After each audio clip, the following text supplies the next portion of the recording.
Hello everyone, welcome back to my channel cooking studio by রিশিতা।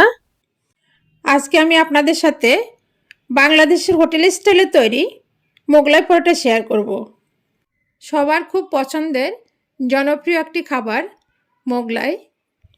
আমাদের হাতের কাছে থাকা অল্প কিছু উপকরণ দিয়ে খুব সহজে তৈরি করে বিকেলে নাস্তার জন্য পরিবেশন করতে পারবেন। খেতে কিন্তু ভীষণ মজার। আশা করছি আমার এই রেসিপিটি আপনাদের কাছে ভালো লাগবে। ভালো লাগলে অবশ্যই আমার চ্যানেলটি সাবস্ক্রাইব করবেন এবং পাশে থাকা বেল বাটনটি অন করে রাখবেন। এতে করে আমার নতুন রেসিপিগুলো নোটিফিকেশনের মাধ্যমে আপনাদের কাছে সহজেই পৌঁছে যাবে। তাহলে এখন চলুন রেসিপিটি দেখে নিই। প্রথমে একটা মিক্সিং বোলে 2 কাপ পরিমাণ ময়দা নিয়ে নিব। তবে আপনারা চাইলে ময়দার পরিবর্তে প্যাকেটের আটা দিয়েও এটা তৈরি করতে পারবেন। এখন দিয়ে দিব স্বাদমতো লবণ, 2 টেবিল চামচ রেগুলার রান্নার তেল,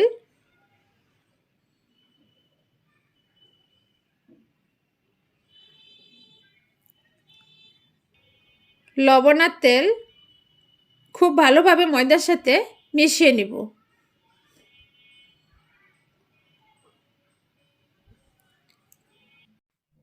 মিশিয়ে নিয়েছি।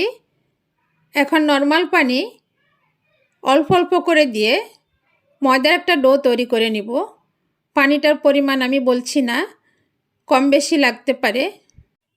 আমরা রেগুলার যেমন পরোটা তৈরি করি ময়দার ডোটা তেমনই তৈরি করে নিতে হবে। আর পানিটা একবারে দেওয়া যাবে না, বারবার করে দিতে হবে, তাহলে ডোটা পারফেক্ট হবে।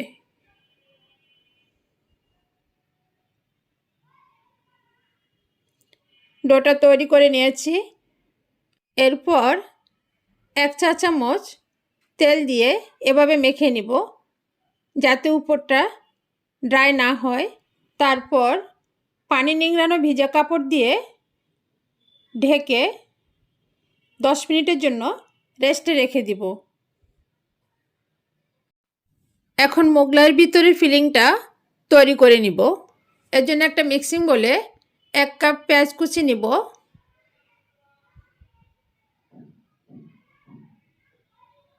আর দিব 1 টেবিল চামচ কাঁচামরিচ কুচি, স্বাদমতো লবণ, 1 চা চামচ চাট মশলা। আমি এখানে প্যাকেটের চাট মশলাটা ইউজ করছি। 1 টেবিল চামচ ধনেপাতা কুচি। এখন সব কিছু খুব ভালোভাবে মেখে পেঁয়াজটা একটু নরম করে নেব।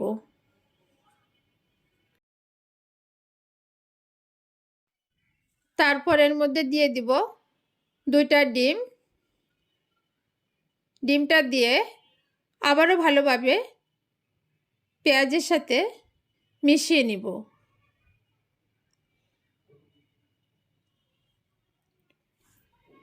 মিশানো হয়ে গেছে।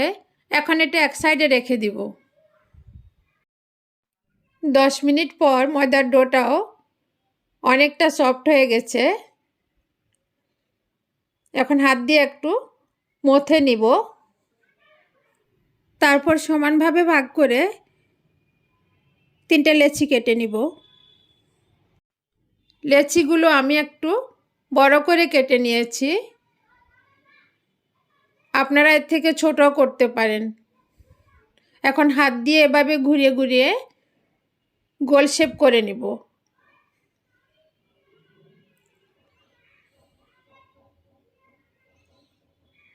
একইভাবে আমি 3টা লেচি গোল করে নিয়েছি। এখন এখান থেকে একটা লেচি নিয়ে তার উপরে ময়দা দিয়ে লেচির এপিঠ ওপিঠ লাগিয়ে ভালো করে বেলনিতে বেলে নিব। তবে মোগলাই পরোটার জন্য রুটিটা বড় করে বেলে নিতে হবে।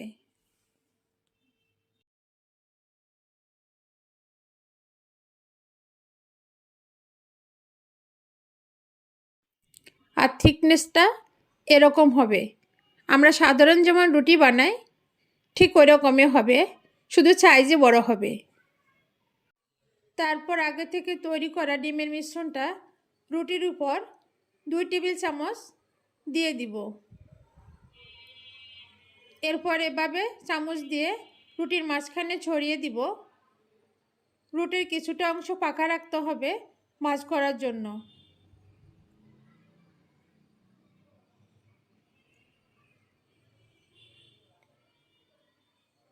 এখন পাশ থেকে এভাবে ভাঁজ করে নিব।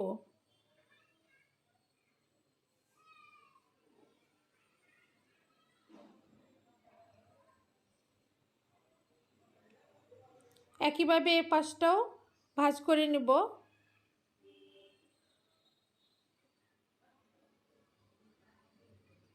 ডিমের একটু মিশ্রণ লাগিয়ে নিলে তেলে ভাজার সময় মুখটা খুলে আসবে না। তারপর এদিক থেকে একটা ভাঁজ দিব।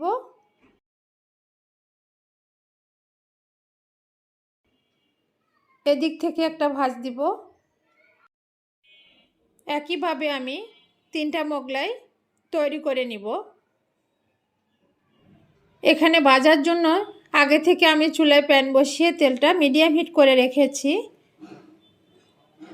এখন ভেজে নিব। আর খেয়াল রাখতে হবে যেদিকে ভাজটা দিয়েছি সেটা নিচে দিব, না হয় উপরে দিলে ভাজটা খুলে যেতে পারে। এখন মিডিয়াম হিটে মোগলাইটা ভেজে নিতে হবে।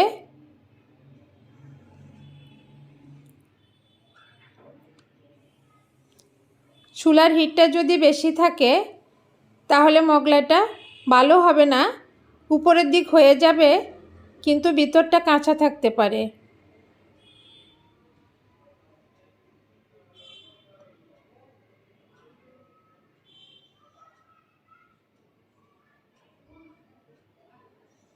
তাই একটু ধৈর্য নিয়ে মিডিয়াম হিটে মোগলাইটা ভাজলে খুব সুন্দর কালার আসবে এবং উপরটা খুব ক্রিস্পি হবে, খেতেও খুব ভালো লাগবে। এভাবে ডুবো তেলে এপিট ওপিট করে মোগলাইগুলো ভেজে নিব।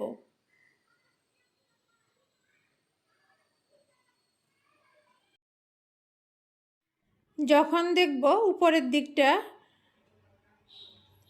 ক্রিস্পি এবং ব্রাউন হয়ে গেছে তখন তেল থেকে তুলে নিব।